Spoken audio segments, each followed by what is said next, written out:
કેમ છો વિદ્યાર્થી મિત્રો? બધા મજામાં? લાસ્ટ લેક્ચરમાં આપણે તરંગોના સંપાતીકરણના સિદ્ધાંત વિશેની ચર્ચા કરી, પણ મારા મત અનુસાર પ્રોપરલી નહોતી મજા આવી. એટલા માટે આપણે એ જ થિયરી પાછળથી શરૂ કરીએ છીએ. જે વિદ્યાર્થીઓને તે થિયરી પ્રોપરલી સમજાઈ ગયેલી હોય તે વિદ્યાર્થી આટલો નાનકડો 15 થી 20 મિનિટ જેટલો પોર્શન બનશે તે સ્કીપ કરી નાખે. ઓકે, તો ચાલો જોઈએ તરંગોના સંપાતીકરણનો સિદ્ધાંત. મોસ્ટ આઈએમપી કહી શકાય 12th માટે પણ. તરંગોના સંપાતીકરણનો સિદ્ધાંત. 12th સાયન્સમાં તરંગ પ્રકાશ શાસ્ત્ર નામનું પ્રકરણ આવશે. એની અંદર આ સિદ્ધાંતનો બહોળા પ્રમાણમાં ઉપયોગ થશે. એટલે જો તમને આ જગ્યાએ આ સિદ્ધાંત પ્રોપરલી સમજાયેલો હશે તો 12thમાં વાંધો જરાય નહીં આવે. તરંગોના સંપાતીકરણનો સિદ્ધાંત સમજવા માટે આપણે એક દોરીમાં બંને બાજુથી વિક્ષોભ આપીએ. એટલે આ દોરી છે, દોરીમાં મેં આ બાજુથી વિક્ષોભ આપ્યું એટલે આવું સ્પંદ બન્યું. સ્પંદ એટલે આવી કળા બની, એટલે કે આપણી ભાષામાં શૃંગ બન્યું. અને દોરીની બીજે છેડે આવી કળા બની, આવું સ્પંદ બન્યું. આવી કંઈક સ્પંદની રચના થઈ. મેં એક જ દોરીને બે છેડાથી પકડેલી છે. બે છેડાને એકમાં ઉપર હલાવું દોરીને, એકમાં નીચે દોરીને હલાવું તો આવું કાંઈક સ્પંદ રચાય છે, તરંગ સ્પંદ જેને કહેવાય. અને આ કલ્પના આપણે t બરાબર 0 સેકન્ડ માટે છે એવું વિચારીએ છીએ. t બરાબર 0 સેકન્ડ. તમે આકૃતિની ભૂમિતિ પરથી જોઈ શકો છો કે આ તરંગ સ્પંદ આ દિશામાં ગતિ કરશે અને આ તરંગ સ્પંદ આ દિશામાં ગતિ કરતું હશે. હવે જો થોડા સમય પછીની ચર્ચા કરીએ તો આ તરંગ સ્પંદ આ બાજુ આગળ જશે, આ તરંગ સ્પંદ આ બાજુ આગળ જશે. એનો મતલબ એવો થશે કે થોડા સમય પછીની જો આકૃતિ આપણે વિચારીએ તો તરંગ સ્પંદની આગળ ગતિ થઈ રહી છે.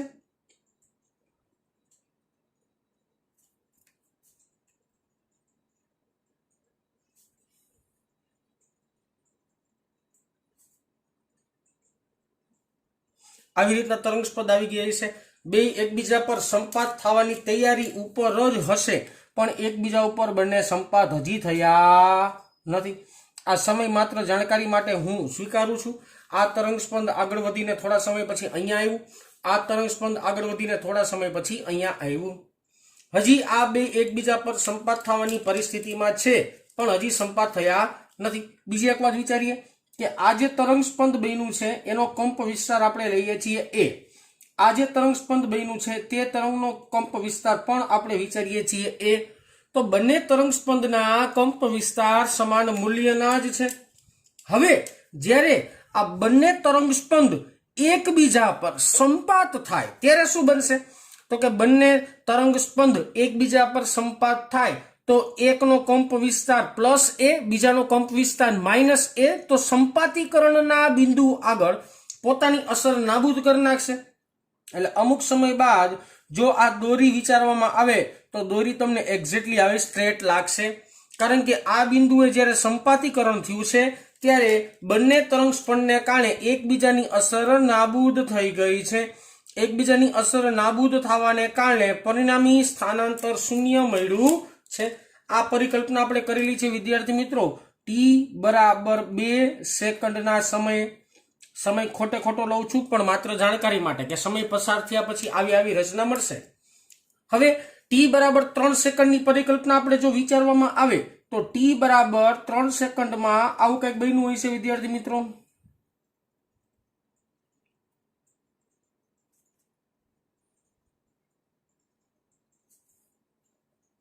આવું કંઈક બન્યું હોય છે કે તરંગ પોતાનો આકાર અને પોતાની ગતિની દિશા જિંદગીમાં બદલાવતા નથી. આ તરંગનો ગુણધર્મ છે, યાદ રાખવાનો કે તરંગ પોતાનો આકાર અને પોતાની ગતિની દિશા જિંદગીમાં બદલાવે નહીં.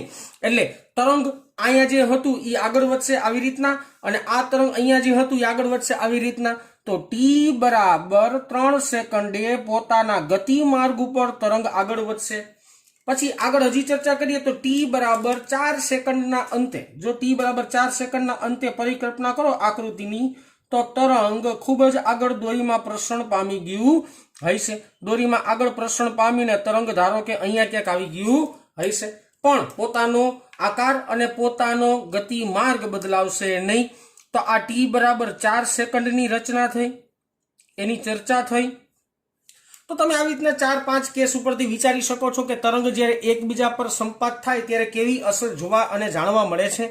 તમે જોઈ શકો છો કે જ્યારે બે તરંગના સ્પંદ એકબીજા પર આપાત થયા ત્યારે પરિણામી સ્થાનાંતર, અહીંયા પરિણામી સ્થાનાંતર મળશે તે થઈ ગયું 0, કારણ કે બંનેના કંપ વિસ્તાર સમાન અને વિરુદ્ધ દિશાના હતા એટલા માટે. હજી એક આવું ઉદાહરણ, સિમ્પલ ઉદાહરણ દઈને સમજાવવાનો પ્રયત્ન કરું કે ધારો કે ટી સમય આજ રાખીએ છીએ, બધા સમય આજ રાખીએ છીએ.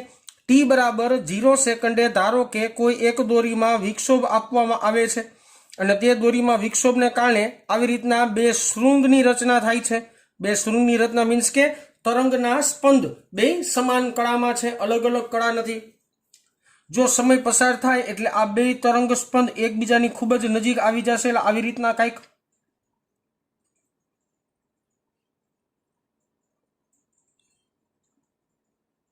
આ બે તરંગ સ્પંદ એકબીજાની નજીક આવી ગયા, હજી એકબીજા પર સંપાત નથી થયા પણ સંપાત થવાની તૈયારી આવ્યા.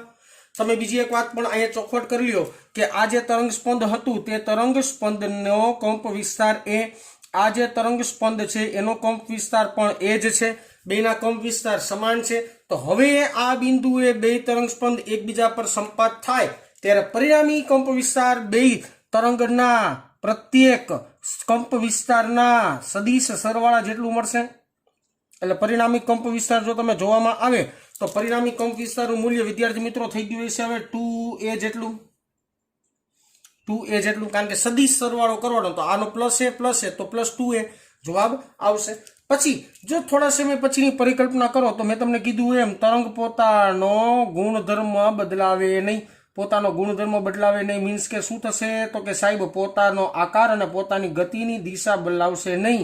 એટલે પોતાનો ગતિમાર્ગ અચળ રાખશે. ગતિમાર્ગ અચળ રાખીને પોતાના મૂળ માર્ગે જ આગળ વધશે, પોતાના મૂળ માર્ગે આગળ વધશે. આ તરંગનો ગુણધર્મ હોય છે. જેમ કે સ્ટાર્ટિંગની પોઝિશનમાં આ તરંગ સ્પંદ આ બાજુ, આ તરંગ સ્પંદ આ બાજુ, આ તરંગ સ્પંદ આ બાજુ, આ તરંગ સ્પંદ આ બાજુ, બે ભેગા થઈ ગયા. હવે આ જે તરંગ સ્પંદ હતું એ આ બાજુ અને આ જે તરંગ સ્પંદ આ બાજુ, એવી રીતના પોતાનો મૂળ માર્ગ જાળવી રાખશે. તો આ સિદ્ધાંતને સારી ભાષામાં તરંગોના સંપાતીકરણનો સિદ્ધાંત કહેવામાં આવે છે. તો અહીંયા હું શબ્દોમાં સિદ્ધાંત અહીંયા લખીએ તો સિદ્ધાંત આ વખતે લખી શકાય કે જ્યારે બે કે બેથી વધારે તરંગો એકબીજા પર સંપાત થાય ત્યારે પરિણામી સ્થાનાંતર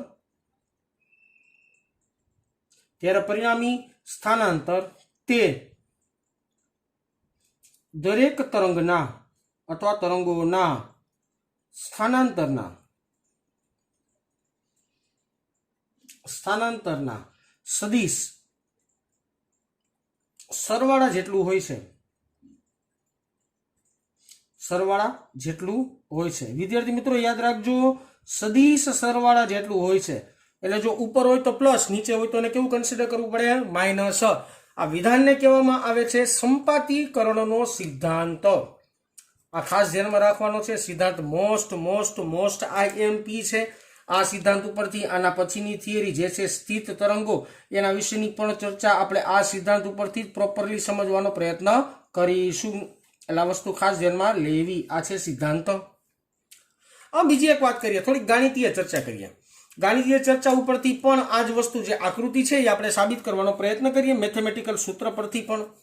તમને ખબર છે કે આ એક દોરીમાં અથવા તો આ એક દોરીમાં બે તરંગ ઉત્પન્ન થયા અને બંને તરંગ પ્રગામી હાર્મોનિક તરંગ જ હશે. તો ધારો કે કોઈ એક તરંગનું સ્થાનાંતર y1 કહીએ અને y1 બરાબર આપણે ધારો કે a sin in bracket kx minus omega T લઈએ.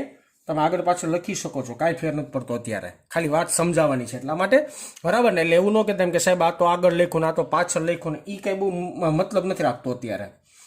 બીજાનું સ્થાનાંતર વિચારીએ આપણે, a sin kx minus omega T plus five कही दे, फाइव कही दे। હવે બે સમીકરણની સિમ્પલ કમ્પેરિઝન કરો તો બેટા જો પેલા સ્થાનાંત આ છે કંપ વિસ્તાર, તો બેના સ્થાનાંતર અલગ અલગ પણ બેના કંપ વિસ્તાર સમાન છે, બેના તરંગ સદિશ સમાન, તરંગ સદિશ સમાન એટલે તરંગ લંબાઈ સમાન થઈ ગઈ, કારણ કે તરંગ સદિશ બરાબર 2π/λ થાય, તો એની ઉપરથી કહી શકાય કે તરંગ લંબાઈ સમાન થાય। બે માટે ઓમેગા સમાન છે, એનો મતલબ આવૃત્તિ સમાન છે, કારણ કે ઓમેગા બરાબર 2πf થાય। તો બે વચ્ચે ડિફરન્સ સાહેબ છે શું? તો કે અહીંયા પ્રારંભિક કળા 0 છે અને અહીંયા પ્રારંભિક કળા φ છે, એટલે દેશી ભાષામાં બેનો તફાવત છે ઈ છે પ્રારંભિક કળાનો, બેમાં પ્રારંભિક કળાનો ડિફરન્સ છે। હવે મારે શું શોધવું છે? પરિણામી સ્થાનાંતર। હાલો આ બંને સ્થાનાંતરના સરવાળા પરથી આપણને પરિણામી સ્થાનાંતર મળશે। સોરી હું શબ્દ ખોટો બોલ્યો, સદિશ સરવાળો કરવાનો, પરિણામી સ્થાનાંતર બેનો સદિશ સરવાળો કરો એટલે શું આવશે સમીકરણ? y બરાબર y1 પ્લસ y2 બરાબર ને? બંનેની કિંમત છે આપણી પાસે, બંનેની કિંમત મૂકીએ। ચાલો y બરાબર y1 બોલે તો a sin kx minus omega T plus a sin kx minus omega T plus 5। આ બે ઇક્વેશન માંથી એ કોમન કાઢી શકશું આપણે। ચાલો એ ને કોમન કાઢો તો ઇન બ્રેકેટ કેટલું વધશે બેટા? sin in bracket kx minus omega T plus sin kx minus omega T plus 5। આટલું મારી પાસે સમીકરણમાં વધ્યું। હવે ગણિતનું એક પ્રચલિત ઇક્વેશન છે, ગણિતનું એક ઇક્વેશન છે, જે ઇક્વેશન તમને અહીંયા લખી દઉં છું વિદ્યાર્થી મિત્રો। સમીકરણ આવું કંઈક છે, આ છે સૂત્ર છે, એટલે સૂત્રના વાળા બોક્સમાં રજૂ કરીએ। બાયોલોજી વાળા વિદ્યાર્થી ખાસ કરીને આ સમીકરણ ધ્યાનમાં લઈએ હોય ને, ખાસ યાદ રાખવું પડશે। આ સમીકરણ ગણિતમાં ભણવામાં આવશે પણ તમારે યાદ રાખવું પડશે। સમીકરણ આવું કંઈક છે વિદ્યાર્થી મિત્રો કે sin alpha plus sin beta જ્યારે હોય, sin alpha plus sin beta જ્યારે હોય ત્યારે સમીકરણ થાય 2 sin alpha plus beta divide by 2 અને એને into cos alpha minus beta divide by 2 આવું સૂત્ર મળે। એટલે કે આપણા સમીકરણમાં આ જે પદ છે, આ પદને આપણે કહીએ છીએ આલ્ફા, અને આ જે પદ છે, આ જે પદ એને આપણે કહીએ છીએ બીટા। હવે આ બે સમીકરણની કમ્પેરિઝન કરજો। હવે તમને સાદરૂપ દેતા પણ આવડશે, છતાં હું તમને પ્રોપરલી આખું સાદરૂપ, ભલે 3-4 સ્ટેપ થશે પણ હું તમને આખું સાદરૂપ આપી દઉં તો આપણે સાદરૂપ આવી રીતના આપી શકશું વિદ્યાર્થી મિત્રો। ધ્યાનથી સમજજો। જો y એમ નામ રાખીએ છીએ એઝ ઇટ ઇઝ, a એમ નામ રાખીએ છીએ એઝ ઇટ ઇઝ, સાદરૂપ આપવાનું છે ઇન બ્રેકેટમાં, એટલે બ્રેકેટનું સાદરૂપ છે sin alpha plus beta is equal to 2 sin is equal to 2 sin alpha plus beta by 2। હવે જોજો આલ્ફા એટલે છે મારી પાસે kx minus omega T plus beta એટલે કે kx minus omega T plus 5 divide by 2 સૂત્ર પરથી ઇન્ટુ આ ઇન્ટુ જોજો નિરાતે cos alpha minus beta. Okay, alpha છે મારી પાસે kx minus omega T, minus કરવાનું છે, આની નિશાની બધી ચેન્જ થશે, minus kx plus omega T minus 5 divide by 2 આવું કંઈક મારી પાસે સાદરૂપ આવ્યું। મેં આ સૂત્રનો ઉપયોગ આ સમીકરણમાં કર્યો ને એનું સાદરૂપ આવું મળ્યું છે। ઓકે, સાદરૂપમાં હજી આગળ વધીએ વિદ્યાર્થી મિત્રો, એકાદું સ્ટેપ કરશું, હજી એકાદું સ્ટેપ બનાવીએ। a in bracket 2 as it is રહેશે, સાઇન એમ નામ રહેશે। હવે જો kx એટલે 2kx માઇનસ ઓમેગા ટી એટલે minus 2 omega T plus 5 divide by 2 એમ નામ રહેશે, બ્રેકેટ પૂરો, ઇન્ટુ કોસ એમ નામ છે ભાઈ। જો kx ઉડા ઓમેગા ટી ઉડા એટલે કોસ, ખાલી વધ્યું શું બેટા 5/2, આટલું વધ્યું। સોરી -5/2 આવશે, માઇનસ કરી દઉં છું। ચાલો આને બ્રેકેટમાં રાખજો એટલે તમને થોડુંક અલગ દેખાય। અને કોસ વિધેય છે, કોસ વિધેય યુગ્મ વિધેય કહેવાય, તો માઇનસનું પ્લસ થઈ જશે, એટલે એ બહુ ટેન્શન વાળું નથી। હવે જો આમાંથી મારે 2 કોમન કાઢવો હોય, તો 5 ને મારે 2 વડે ગુણવો પડે, 2 વડે ભાગવો પડે। ઓકે, આમાં 2 કોમન કાઢવાની વાત છે। a in bracket 2 sin અંશમાંથી 2 common કાઢો, 2 કોમન કાઢ્યો એટલે જોજો નિરાતે અહીંયા વધ્યું kx માઇનસ અહીંયા વધ્યું ઓમેગા ટી, બે વડે ગુણ્યા છે અને બે વડે ભાગ્યા છે તો બે તો કોમન નીકળી ગયો તો બે વડે ડાયરેક્ટ ભાગવું જ પડે, બે વડે ભાગો એટલે 5/2 અને ટેકનિકલી અહીંયા 2 તો હતું જ, બરાબર ને? તો જો નિરાતે આ 2 કેન્સલ આઉટ થયા અને આપણે બ્રેકેટની અંદર રાખીએ છીએ અને અહીંયા છે ઇન્ટુ cos 5/2. મેં તમને કીધું હતું cos વિધેય યુગ્મ વિધેય છે એટલે નિશાનીને અવગણી શકાય. ઓકે સરસ, ચાલો આવું કંઈક સૂત્ર છે મારી પાસે. આ સમીકરણને આગળ પાછળ લખીએ, આગળ પાછળ એટલે કે આવી રીતના y બરાબર બગડાને આગળ લઈ લે એટલે 2a cos 5/2 into sin kx minus omega T plus 5/2. આવું કંઈક સૂત્ર મળ્યું. આ સૂત્ર મળ્યું તમને પરિણામી સ્થાનાંતરનું સમીકરણ. તમારી ટેક્સ્ટ બુક વાળે ડાયરેક્ટ કીધું છે. જોજો બેટા, આ જે તરંગો ચેપ્ટર છે ને, આ ચેપ્ટર ટેક્સ્ટ બુકમાં બહુ બગાડેલું છે. બગાડેલું મીન્સ સેન્સ એવું કહેવા માંગુ છું કે બહુ ડાયરેક્ટ શોર્ટકટમાં એને આખી વાત પૂરી કરી નાખી છે, બરાબર ને? જ્યારે આપણે બધી બાબતોને બહુ ક્લિયર ને કટ અને થોડીક ડિટેલમાં સમજવી પડશે એટલે મારે આ રીતના સાદુરૂપના 3-4 સ્ટેપ દેવા પડ્યા. તમારી ટેક્સ્ટ બુકમાં જોવા જશો તો આના પછી ડાયરેક્ટ આ જોવા બેસે, ડાયરેક્ટ આ 1-2 સ્ટેપ ભૂલી ગયા છે, બરાબર ને? તો એ થોડુંક સમજી લેવાનું, બરાબર? જોકે હું તમને બધે સાદુરૂપ કરાવડાવીશ, છતાંય મારાથી રહી જાય તો થોડુંક જાણ કરવાની.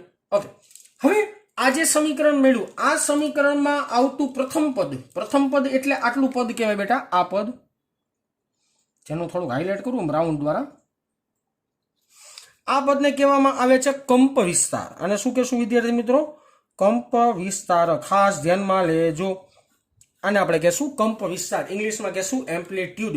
પરંતુ એમાંથી આ જે 2a નું પદ છે, 2a નું પદ, એને કહેવાય મહત્તમ સ્થાનાંતર એટલે કે મહત્તમ કંપ વિસ્તાર. આગળ જતા સમજાશે, પછતાય વિચારીએ, બરાબર ને? હવે જો બીજી એક કન્ડિશન વાપરીએ, જે સાઈડમાં થોડું કેલ્ક્યુલેશન કરીએ છીએ કે જો phi બરાબર 0 હોય, phi બરાબર 0 નો મતલબ શું થાય? તો કે બે કણની પ્રારંભિક કળા સમાન હોય. જો આની પ્રારંભિક કળા અને આની પ્રારંભિક કળા બે સમાન છે, આ બેની પ્રારંભિક કળા સમાન કહેવાય, આ બેની પ્રારંભિક કળા અલગ અલગ કહેવાય. એટલે આની પ્રારંભિક કળા લખવા જાવ તો phi બરાબર પ્રારંભિક કળા થાય 0 ડિગ્રી, અને જ્યારે આની પ્રારંભિક કળા લખવા જાવ તો આની પ્રારંભિક કળા થાય phi બરાબર પાઈ એટલે 180 ડિગ્રી. જો phi બરાબર 0 મૂકવામાં આવે તો અહીંયા 0 મૂકો, 0/2 0, cos 0 ની કિંમત થાય 1, તો તમને જે કંપ વિસ્તાર મળશે એ મળશે 2a, અને 2a કંપ વિસ્તારને કહેવાય મેક્સિમમ એમ્પ્લિટ્યુડ. શું કહેશું? મહત્તમ કંપ વિસ્તાર. અને જો તમે phi બરાબર પાઈ મૂકો, પાઈ એટલે 180 ડિગ્રી, તો જો બે તરંગ સ્પંદની વચ્ચેની કળાનો ફેરફાર 180 ડિગ્રી છે, તો જો કિંમત મૂકો π/2, cos 5/2 એટલે 90 થયા, અને cos 90 0 થાય, cos 90 ની કિંમત 0 થાય તો આખું પદ 0 થાય, તો એમ્પ્લિટ્યુડ આવશે 0, જે મળશે મિનિમમ એમ્પ્લિટ્યુડ. એટલે કે 0 એમ્પ્લિટ્યુડ એમ જ બોલાય, પણ હું મેક્સિમમ મિનિમમ લખું છું. આ વસ્તુ ખાસ ધ્યાનમાં લેવાની છે. મેં તમને આ જ વસ્તુ સૂત્રકીય પણ સમજાવી કે કંપ વિસ્તાર ક્યારે મહત્તમ હશે અને કંપ વિસ્તાર ક્યારે શૂન્ય હશે. મેં એક આકૃતિમાં બે શૃંગ લીધા છે, એકમાં એક શૃંગને ગર્ત લીધું છે. તમે ધારો કે બે ગર્ત લ્યો, અહીંયા બે ગર્ત વિચારો, તો પરિણામી સ્થાનાંતર વિરુદ્ધ દિશામાં મહત્તમ હશે, એટલે -2a જ હશે, એટલે વિરુદ્ધ દિશામાં મહત્તમ સ્થાનાંતર હશે. બીજી એક વાત કરીએ 12મા ધોરણને અનુલક્ષીને, એની અંદર આવશે બે પ્રકારના વ્યતિકરણ આવે. વ્યતિકરણને ઇંગ્લિશમાં ઇન્ટરફિયરન્સ કહેવાય. આ ટોપિક છે 12 સાયન્સમાં, તરંગ પ્રકાશ શાસ્ત્રમાં, જેની હું ચર્ચા અહીંયા જ થોડી ઘણી કરી દઉં છું, એટલે તમને પ્રોપરલી વાત સમજાઈ જશે. કે ધારો કે આવી રીતના કંઈક બે તરંગોનું સંપાતીકરણ થતું હોય, આવી રીતના એક તરંગ દોરીએ. ચાલો અહીંયા નાની આકૃતિ બનાવવાનો પ્રયત્ન કરું છું. આ એક તરંગ છે વિદ્યાર્થી મિત્રો, અને રેડ પેનથી કંઈક અલગ બીજું તરંગ દોરું છું.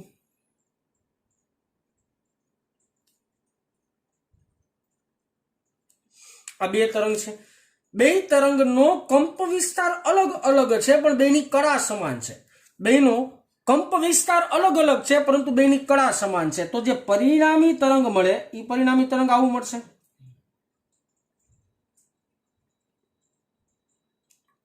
આવું મળશે, એટલે કે કંપ વિસ્તાર કેવો થઈ જશે બેટા? ખૂબ જ મોટો થઈ જશે. અને આ પ્રકારના વ્યતિકરણને કહેવામાં આવે છે, યાદ રાખજો, નામ સહાયક વ્યતિકરણ. એને આપણે શું કહેશું વિદ્યાર્થી મિત્રો? સહાયક વ્યતિકરણો। જો આવું કંઈક મારી પાસે હોય કે મારી પાસે આ બે તરંગ છે અલગ અલગ, એક તરંગ છે આવી રીતના ધારો કે માની લ્યો, અને બીજું તરંગ આવી રીતના છે ધારો કે માની લ્યો, તો બેની કડા છે 180 ડિગ્રીનો ફેરફાર વાળી, તો આનું જે પરિણામી તરંગ મળશે વિદ્યાર્થી મિત્રો, એ પરિણામી તરંગ આવું કંઈક મળશે, આવું કંઈક સ્ટ્રેટ મળશે। આ એકબીજાની કંપ વિસ્તાર નાબૂદ કરી નાખશે, પરિણામી જવાબ 0 આવશે। અને આવા વ્યતિકરણને કેવા છે? વિનાશક વ્યતિકરણ। આ વ્યતિકરણના બે પ્રકાર છે, સહાયક વ્યતિકરણ ને વિનાશક વ્યતિકરણ। તો આ એના વિશેની ચર્ચા થઈ, બેઝિક જે તમારે અત્યારમાં જસ્ટ ધ્યાનમાં લેવાની છે, બરાબર ને। આગળ જતા આ બંને શબ્દોને ખૂબ જ ડિટેલિંગમાં ભણવામાં આવશે, પણ 12th સાયન્સમાં। તો જે વિદ્યાર્થીઓને આ થિયરી કમ્પ્લીટ હતી એને 20 મિનિટ બગાડવાની નહીં, બરાબર ને। બીજા બધા વિદ્યાર્થીઓને ખાસ જોવાનો પ્રયત્ન કરવાનો। ચાલો આના પછીનો ટોપિક જોઈએ, એમાં તરંગોનું પરાવર્તન છે, બહુ મસ્ત ઇન્ટરેસ્ટિંગ થિયરી છે, ચાલો જોઈએ। તરંગોના સંપાતીકરણની થિયરી જોયા બાદ હવે આપણે વાત કરવાની છે તરંગોનું પરાવર્તન। આ થિયરી ભણીને તમને એમ થશે કે આટલી બધી હેલી થિયરી હતી, પણ આ હેલી થિયરીનો ઉપયોગ આખા ચેપ્ટરના અંત સુધીમાં આવવાનો છે, અને આના પછીની જે થિયરી છે એની અંદર આ થિયરીનો ઉપયોગ મેક્સિમમ આવે છે। એટલા માટે આ મારા માટે અગત્યની વાત છે અને અગત્યની આ થિયરી છે, બરાબર ને, જે છે તરંગોનું પરાવર્તન। તરંગોના પરાવર્તન આપણે બે રીતના વિચારી શકીએ છીએ, બે રીતે કરી શકીએ છીએ। સૌથી પહેલું પરાવર્તન કરશું જડિત આધાર પરથી। જડિત આધાર પરથી તરંગોનું પરાવર્તન। જડિત આધાર એટલે કોઈ એવો આધાર હોવો જોઈએ કે જે આધાર તરંગો ભટકાવાથી હલવો જોઈએ નહીં। અને એક બીજી વાત છે ઈ છે મુક્ત આધાર પરથી તરંગોનું પરાવર્તન। મુક્ત આધાર એટલે એવો આધાર કે જેમાં તરંગ ભટકાય તો એ આધાર હલનચલન અનુભવવો જોઈએ। એટલે ઉદાહરણ આપીને હું સમજાવીશ તમને, એટલે વાત સમજાઈ જશે। સૌથી પહેલા આપણે વાત કરીએ છીએ જડિત આધાર પરથી તરંગોનું પરાવર્તન। તો જડિત આધાર પરથી તરંગોનું પરાવર્તન સમજવા માટે આપણે એક દ્રઢ આધાર વિચારીએ। આ છે દ્રઢ આધાર, આપણે દિવાલ વિચારી લો ને, બહુ સિમ્પલ ભાષામાં દિવાલ વિચારી લો, આ દ્રઢ આધાર કહી દે। જે દ્રઢ આધાર સાથે બાંધવામાં આવેલી દોરી હલશે નહીં, એટલે આપણે આવું વિચારવાનું કે પ્રેક્ટિકલ કરતા આવીશું ત્યારે દ્રઢ આધાર પર બાંધવામાં આવેલી આ દોરી હલવાની નથી, અને આ પ્રેક્ટિકલ તમે ઘરે કરી શકો, એટલે આવું ઉદાહરણ આપું છું। હવે ધારો કે આની સાથે એક દોરી આપણે બાંધી છે, અને દોરીના એક છેડા પર આપણે વિક્ષોભ આપીએ। આ દોરી બાંધી છે અને દોરીના એક છેડા પર વિક્ષોભ આપીને એક તરંગ સ્પંદ પેદા કરીએ। તરંગ સ્પંદ પેદા કર્યું, જે તરંગ સ્પંદ આપણે ઉત્પન્ન કરેલું છે તે તરંગ સ્પંદનો કંપ વિસ્તાર, એને આપણે કહી દઈએ એ, તરંગ સ્પંદનો કંપ વિસ્તાર કહેશું એ, બરાબર। અને આ તરંગ ને કહેવાય આપાત તરંગ। આ તરંગ આ દિશામાં ગતિ કરતું હશે વિદ્યાર્થી મિત્રો, અને આ તરંગને આપણે કહેશું આપાત તરંગ। આપાત તરંગ તમે જોઈ શકો છો, આને તમે +x કહો તો આને ઋણ x દિશા કહેવાય। તો આ તરંગ અગ્ર ઋણ x દિશામાં ગતિ કરે છે।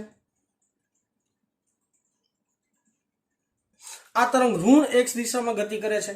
તો આ તરંગ માટે સ્થાનાંતરનું સમીકરણ મારે લખવું હોય, આ તરંગ માટે સ્થાનાંતરનું સમીકરણ લખવું હોય તો આમ લખી શકશું, પ્રગામી હાર્મોનિક તરંગ જેવું જ છે, પણ આપાત તરંગ છે એટલે એને yi વડે દર્શાવીએ આપણે, yi વડે દર્શાવીએ તો yi is equal to a sin omega T plus kx। Plus કે માં વિદ્યાર્થી મિત્રો તમે સમજી શકવા જોઈએ, કારણ કે જે તરંગ અગ્ર છે એ ઋણ x દિશામાં ગતિ કરે છે, અને ઋણ x દિશામાં ગતિ કરતો હોય તો તરંગ સદિશ કેવો આવશે વિદ્યાર્થી મિત્રો? પ્લસ આવશે, જે તમને ઓલરેડી મેં ચેપ્ટરના સ્ટાર્ટિંગ પોર્શનમાં જ સમજાવેલું છે। તો આ સમીકરણથી આપાત તરંગનું। હવે એવું વિચારીએ કે આ આપાત તરંગ ગતિ કરતા કરતા કરતા કરતા દિવાલ સુધી આવશે અને આ તરંગનો સ્પંદ એ દિવાલ સાથે ભટકાવાનો છે ભાઈ કોઈ એક સમયે. તો હવે ધારો કે આ જે તરંગ હતું એ જસ્ટ દિવાલ સાથે ભટકાવાની તૈયારી ઉપર છે. આ જે તરંગ હતું એ જસ્ટ દિવાલ પાસે ભટકાવાની તૈયારી ઉપર છે. તૈયારી ઉપર એટલે કે હવે ભટકાય જ જાહે, હવે ભટકાય જ જાહે. આ અંતરને કહીએ x બરાબર 0 ડિસ્ટન્સ, કારણ કે ભટકાવાની તૈયારી જ છે તો અંતર અહીંયા 0 થઈ જતું હશે કે નહીં? અંતર અહીંયા 0 થઈ જાય. તો ઉપરના સમીકરણમાં આપણે x બરાબર 0 મૂકી દઈએ તો આપાત તરંગ શું બનશે? સમીકરણ yi is equal to a sin omega t બનશે. Okay done. હાલો આ સમીકરણ 2 નું. હવે તમે જોઈ શકો છો કે આમાં ઓમેગા ટી ને આપાત તરંગની કળા કહેવાય. આમાં જે ઓમેગા ટી નું પદ છે એટલે કે આટલું પદ, આ પદને કહેવાય આપાત તરંગની કળા.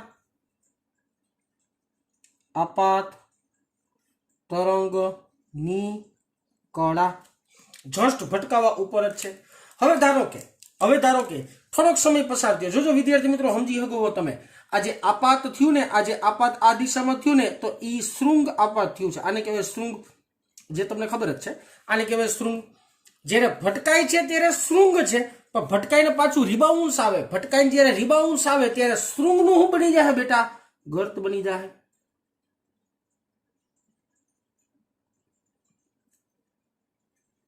જ્યારે ભટકાણું ત્યારે શું બની ગયું? શૃંગનું ગર્ત. ઓકે, ભટકાઈને શૃંગનું ગર્ત બન્યું તો એને પરાવર્તિત તરંગ કહેવાય. આને કહેવામાં આવે છે પરાવર્તિત તરંગ. આ લખી પણ દઉં છું. આને કહેશું પરાવર્તિત તરંગ. અને પરાવર્તિત તરંગનું જો સમીકરણ બનાવવામાં આવે તો રિફ્લેક્ટેડ કહેવાય ઇંગ્લિશમાં. એટલે y r વડે દર્શાવીએ તો એનું સમીકરણ બનશે વિદ્યાર્થી મિત્રો a sin ઓમેગા t. પણ નિશાની કેવી આવશે? માઇનસ. મનમાં પ્રશ્ન થાય કે સાહેબ નિશાની માઇનસ તમે કેની લખી? તો એ સમજાવી દઉં કે આ જે શૃંગ છે, જો સદિશ સરવાળો કરવાનો છે, શૃંગનો કંપ વિસ્તાર આપણે કહીએ છીએ પ્લસ a. તો આ જે ગર્ત બન્યું તો આ ગર્તનો કંપ વિસ્તાર થાય માઇનસ a. શું થાય? Minus a. કંપ વિસ્તાર માઇનસ છે એટલા માટે નિશાની માઇનસ આવી. દિશાની વાત નથી કરવાની અહીંયા. દિશા નથી જોવાની કે પ્લસ x ને માઇનસ x. તમારે શું વિચારવાનું? જો કંપ વિસ્તાર બદલાઈ જાય તો માઇનસ આવશે. તો આ થયું પરાવર્તિત તરંગનું સમીકરણ. હવે આ જ સમીકરણને અલગ અલગ રીતના આપણે લખવાનો પ્રયત્ન પણ કરી શકીએ. જેમ કે સમજાવું તમને આ સમીકરણને કેમ લખાય. આપણે ગણિતની અંદર એક ઇક્વેશન છે, ઉભા રહ્યો, રેડ પેનથી સૂત્ર લખીએ બધા. ઇક્વેશન આવું કંઈક છે વિદ્યાર્થી મિત્રો કે sin pi plus theta, sin pi plus theta is equal two minus sin theta થાય. આ સૂત્ર છે. તો માઇનસ સાइन થીટાની જગ્યાએ સાइन પાઈ પ્લસ થીટા લખી શકીએ આપણે. માઇનસ સાइन થીટાની જગ્યાએ આપણે સાइन પાઈ પ્લસ થીટા લખી શકીએ. તો હવે આ ઇક્વેશનને આપણે લખવું હોય તો કેમ લખી શકશું? y ઓફ r બરાબર a સાइन અને અહીંયા થીટાની જગ્યાએ પાઈ પ્લસ થીટા, એટલે અહીં થીટા છે ઓમેગા ટી પ્લસ પાઈ લખશું. ઓમેગા ટી પ્લસ પાઈ લખશું. તો આ સમીકરણ પણ પરાવર્તિત તરંગનું સૂત્ર જ કહેવાય. મેં જોજો બેટા સ્વરૂપ બદલાયું છે, બીજું કાંઈ નથી કર્યું. આ સૂત્રની મદદથી એનું ખાલી સ્વરૂપ બદલાયું છે.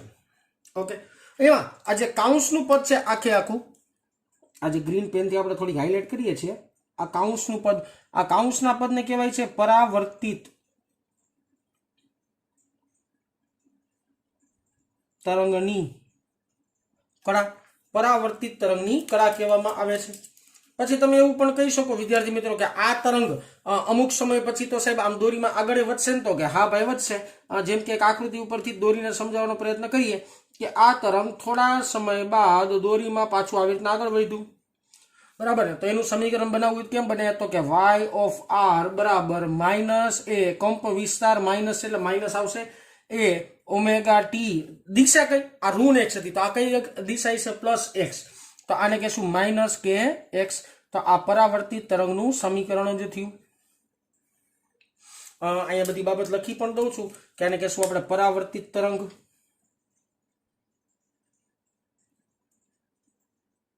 પછી આ ધન દિશામાં ગતિ કરે છે. અહીં લખીએ ધન x દિશામાં ગતિ કરે છે, ધન x દિશામાં ગતિ કરે એટલે અહીંયા માઇનસ આવશે. તો આ ચર્ચા થઈ જડિત આધાર પરથી તરંગોનું પરાવર્તન કરો તો આવા સમીકરણો તમે લખી શકો છો. આની ઉપરથી બે લીટી લખી દઉં છું જે નોંધ માટે ખાસ ખાસ ખાસ ધ્યાનમાં રાખી અને આ પ્રેક્ટિકલ તમે સિમ્પલી કરી શકો બેટા. કેવી રીતના ખબર? એક રબર એટલે ખબર પડે ને, રબર બરાબર. એ રબરને બે આંગળીએ પકડીને એક બાજુથી રબરને ચલિત કરવાનો, કોઈ એક બાજુથી રબરને ચલિત કરવાનો. ચલિત કરશો ને અહીંયા જો શૃંગ બન્યું ને તો ઈ રબરનો છેડો અહીંયા ભટકાઈની ગર્ત બહાર કાઢશે. અહીંથી તમે શૃંગ આપશો ને ભટકાઈને શું આપશે? તમને પાછું ગર્ત આપશે. એટલે આવું કંઈક ઘરે પ્રેક્ટિકલમાં કરજો કે આ બે જડિત આધાર તરીકે બે તમારા હાથ પકડી લ્યો, હાથના આંગળા લઈ લ્યો. તમે આ બાજુથી વિક્ષોભ આપશો તો અહીંયા આવી રીતના શૃંગ તરીકે વિક્ષોભ આવશે ને તો ભટકાઈને પાછો અહીંયા વિક્ષોભ કેવો થઈ જાય? ગર્ત તરીકે પરાવર્તન પામશે. આવું જોવા મળશે તમને, ખાસ જોજો બરાબર ને. આની ઉપરથી એક નોંધ જે ખાસ ખાસ યાદ રાખવાની, આગળ જતા મદદરૂપ થવાની છે આપને, એટલું અહીંયા નોંધ સ્વરૂપે આખી વાત લખું છું કે જો તરંગનું પરાવર્તન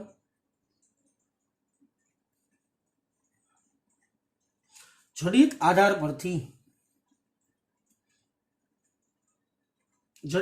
પરથી થાય તો આપાત અને પરાવર્તિત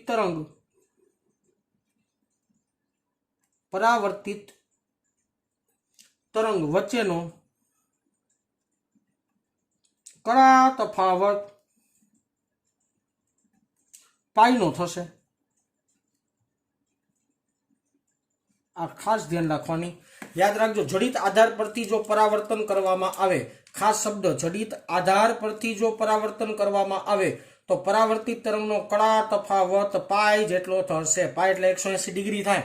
તમે જોઈ શકો છો અહીંયા શૃંગ છે તો અહીંયા જે બન્યું એ શું બન્યું બેટા? ગર્ત બન્યું. તો શૃંગનું એક્ઝેક્ટલી શું બની ગયું? ગર્ત બની ગયું. આ સ્થાન જોવા જાવ તો આ સ્થાન તો બેટા x બરાબર 0 જ હોય એટલે ભટકાઈને જે તાર તરત બને છે તરત શું બનશે? ગર્ત બનશે. એનો મતલબ એવો થયો, આ આખી વાતનો તમને આમ જડ નીચોડ એક લીટીમાં ખાલી અમને સમજાવી દઉં ને કે જો મારી પાસે આપાત તરંગ હોય ને, આપાત તરંગ બરાબર, જો આપાત તરંગનું સમીકરણ તમે આવું બનાવો ને કે yi બરાબર a sin omega T minus કે એક્સ, આમ બનાવો ને તો પરાવર્તિત તરંગ હોય ને, પરાવર્તિત તરંગ તમને આમ સિમ્પલ ભાષામાં, તો પરાવર્તિત તરંગ જે તમારી પાસે આવશે ને એ પરાવર્તિત તરંગનું સ્થાનાંતર y r બરાબર minus a sin omega T plus કે એક્સ આવશે. ઓમેગા ટી પ્લસ કે એક્સ આવશે. ટૂંકમાં અહીંયા પ્લસ હશે તો અહીંયા માઇનસ આવશે ને અહીંયા માઇનસ હશે તો અહીંયા પ્લસ આવશે, અહીંયા માઇનસ હશે તો અહીંયા પ્લસ આવશે ને અહીંયા માઇનસ હશે તો અહીંયા પ્લસ આવશે. આવું કાંઈક થાય. તો આ વસ્તુની ખાસ નોંધ લેવી બધાએ બરાબર ને. ત્યાર પછીનો બીજો પોઈન્ટ, બીજો ટોપિક તો નથી કહેવાનો કારણ બે પરાવર્તનના પ્રકાર જ છે, એના વિશે જ વાત કરી છે આપણે અત્યારમાં. તો આની અંદર મુક્ત આધાર પરથી તરંગોનું પરાવર્તન સમજવા માટે આપણે એક નળાકાર પાઇપ લઈએ. સમજાવવા માટે આકૃતિ ડ્રો કરું છું રફલી. તમારે આકૃતિ પ્રોપરલી દોરવાની બેટા.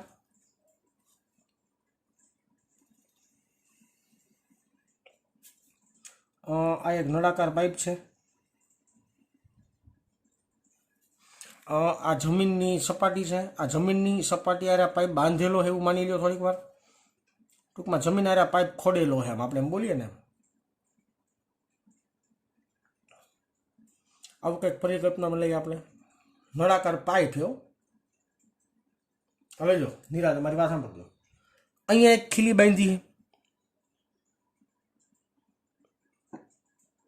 આ છે ખીલી, કોઈ એક ખીલી, અને ખીલીની ઉપર એક રિંગ રાખી છે.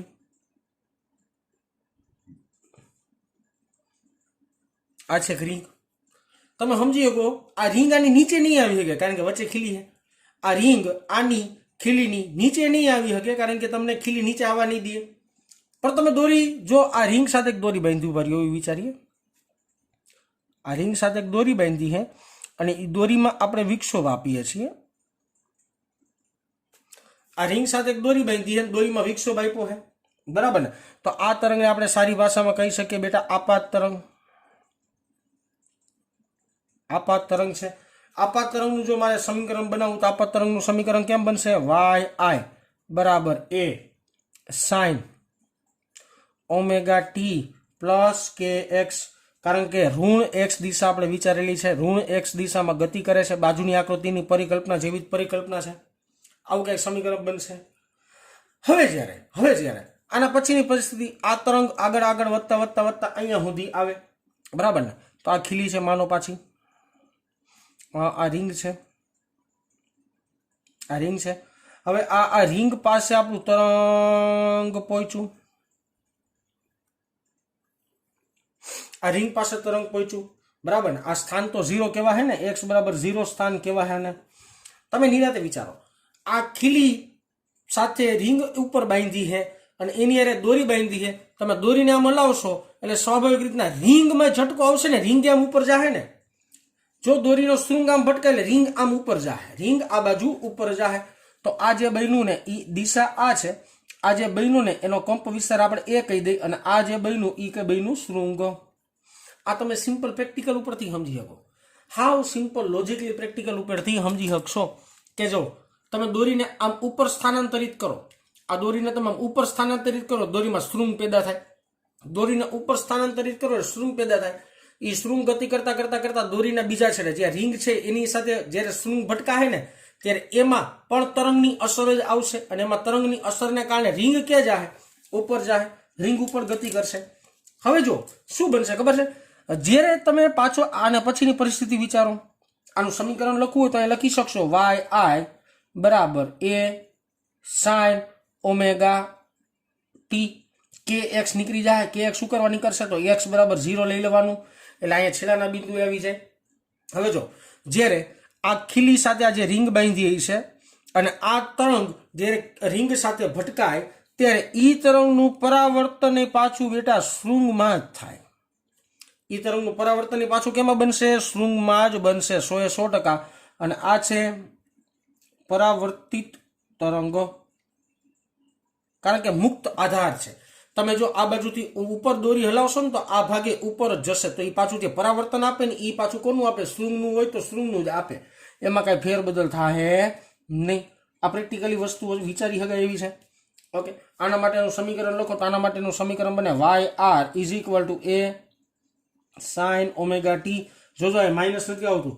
માઇનસ શું કરવા નહીં આવે? તો કે દિશા ઉલટાની નથી. આમાં તો શું થાય? શૃંગનું ગર્ત થઈ ગયું એટલે માઇનસ આવતું હતું, આમાં કાંઈ આવશે નહીં. થોડા સમય પછીની પરિસ્થિતિ વિચારો, થોડાક સમય પછી આ ખીલી છે, એની સાથે રિંગ બાંધી છે અને એની સાથે દોરી છે.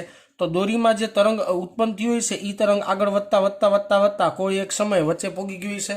આ દિશામાં પરાવર્તિત થઈને આગળ ગતિ કરતું હોય છે. તેનું સમીકરણ લખવું કેમ લખાય? y ઓફ r બરાબર a sin omega T minus kx. આવું સમીકરણ બનાવી શકાશે.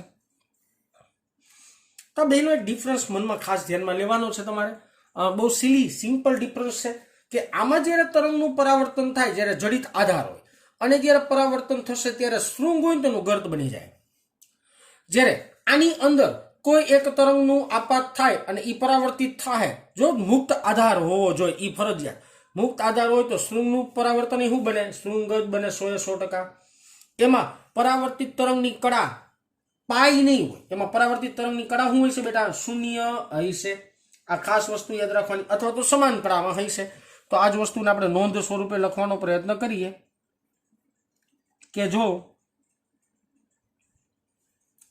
તરંગનું પરાવર્તન મુક્ત આધાર પરથી